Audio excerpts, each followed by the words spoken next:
Someone calls someone else a sterile jellyfish, which is the weirdest insult I've ever heard.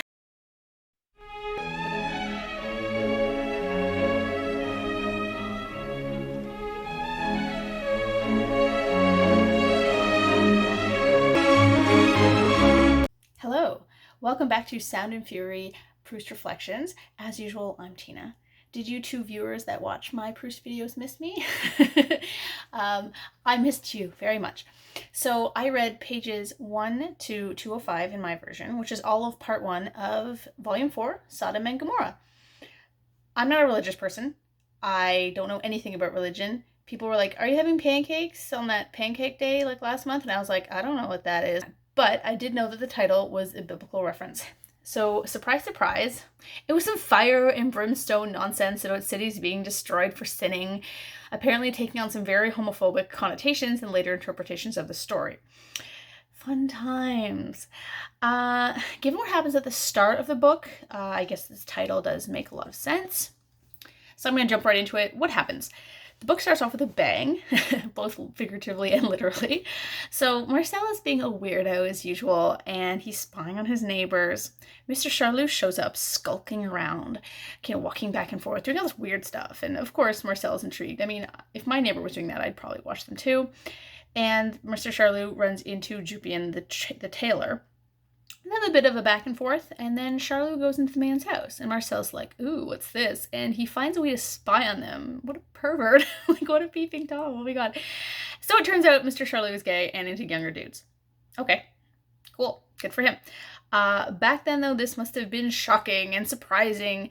But for me, I felt more sad for him because he has to hide this part of himself. Like, no wonder he's such a jerk all the time. Like, he's hiding this big secret that he can't talk about, and he can't be with the people that he wants to be with. And I find that very sad. And the novel doesn't seem to suggest that this is the issue. It's just a lot of Marcel going on comparing, sex to flowers and a bunch of weird stuff like that, and something else I'm going to get into later. But yeah, so that's kind of the first chapter of this book. I mean, it did start off interesting. I didn't expect that at all. So Marcel, after spying on Charlot, he goes to that fancy party at the Princess de Gramonte's house. He spends a long, long time trying to jump from person to person to find someone to introduce him to the Prince de Gramonte's. He eventually does get an invitation. It's very lackluster. And then he goes and spies on Mr. Charlot, who is gambling and flirting with two dudes. St. Louis shows up, but he doesn't do anything interesting. He doesn't jump over any wires or, punch any horses in the face or whatever. The party's actually more interesting, though, now that we know Mr. Charlot's secret, because Marcel is, watching him and, trying to read between the lines, and that at least was, more interesting than just him talking to a bunch of rich people. So after the party, he goes home to wait for Albertine. Albertine's out with her friends and calls him and says, hey, bud, I can't come over. And he's like, la, la, la, la, la, and he guilts her into it, and she comes over. And I guess they make out, and then she leaves. And that's the end of the section. So there's some moments I wanted to talk about. So at one part, Marcel says, I have fought several dudes unafraid on account of the Dreyfus case. When? When did you do this, Marcel? I want to read about this. I want to read about these duels. I want to read about you standing up for Dreyfus. Why isn't this in the book? Why can't you talk about this? Is it because this never really happened and you don't know how to explain it? I don't know. There is a very annoying part related to the first part of the book where Marcel claims that Charlot looked like a woman, he was one.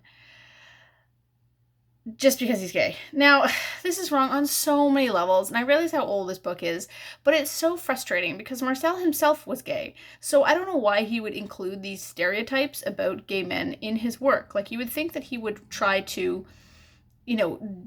dispel these myths about what it is to be queer, and it's just really frustrating to read this stuff, and I think that's why it's important to read classics like this and other classics, especially ones that are racist, with a critical lens. Look at them from the time period because it's interesting, but also look at them as a way to move forward today to be more inclusive and less bigoted, I guess you could say. It is hard because Marcel is part of that minority, but this book, if I hadn't known that, I would have thought that he just found Charlot to be, a funny quirk. And I don't really know what to make of his reaction to Charlot given his personal life in real life. So we'll see what happens later on in the story. There's some other stuff. There's some kind of weird stuff. Like someone calls someone else a sterile jellyfish, which is the weirdest insult I've ever heard. And I thought it was kind of funny. There's another part where he talks about, because this is his theme now, he talks about this other gay dude called Mr.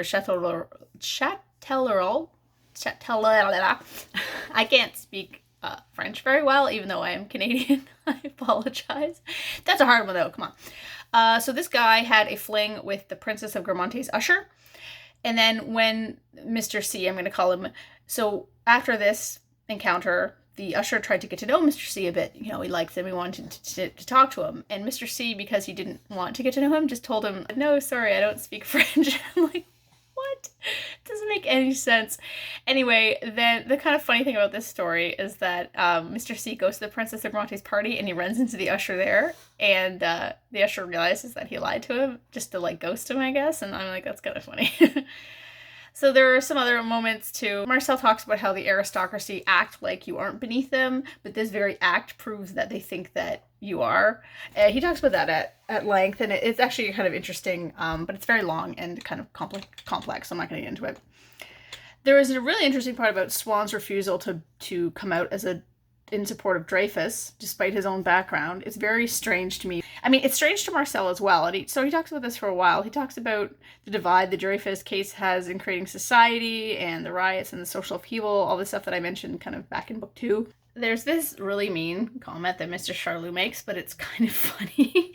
So he's talking about this other woman, Saint Ouvert. He's talking about this woman, Saint Ouvert, and this party that he doesn't want to go to. And he's talking about this to another woman, and he's saying, they tell me that the old streetwalker gives garden parties. Myself, I should describe them as invitations to explore the sewers. I'm like, that's so mean. But the sewers part was kind of funny. Marcel then goes to talk about how he has no interest in Gilbert anymore, and that because he doesn't want to make out with her any longer, she's useless to him. He says, she was for me like a dead person for whom one has long mourned, and then forgetfulness has come, and if she were to be resuscitated, would no longer fit into a life which has ceased to be fashioned for her. I no longer had any desire to see her, not even that desire to show her that I did not wish to see her, which every day when I was in love with her, I vowed to myself that I would flaunt before her when I loved her no longer. Marcel is being one of those guys who claims the friend zone when a woman doesn't have any interest in sleeping with him, as if, you know, she's a useless, as if she has no value unless she sleeps with him. And this is really frustrating. And Marcel, I really hope that someone really breaks your heart one time, because you deserve it. I learned a new word. The word is chisibeo. I'm assuming that's how you pronounce it. It's Cicisbeo, and it is the male equivalent of a mistress. I had no idea that there was a word for that, and that's cool, because you always hear about mistresses, but you never hear about the male ones. And so there's a word for it. Apparently it's chisibeo. Yeah. There's a couple quotes that I liked. Sometimes the future is latent in us without our knowing it, and our supposedly lying words foreshadow an imminent reality. Ooh. It is far more difficult to disfigure a great work of art than to create one. I don't agree with this. Based on, remember a few years, or however many years ago, that woman destroyed that like Jesus painting? I'm going to include a picture of it. Remember that? That was pretty easy to do. I'm sure it took a lot longer to paint that picture than it was for that woman to destroy it. So I don't think the Duke of Gramontes is correct in this. But then again, he doesn't say a lot of things that make any sense. So I think he's kind of dumb. So that's the overall wrap up of this this section. The Duke of Gramontes is dumb. Marcel is a pervert. We knew this already. And the Baron has a very sad existence. And even though I still think he's a jerk, I feel bad for him. And I feel bad for anyone that has to conceal themselves in that way. So, very melancholy. Thank you.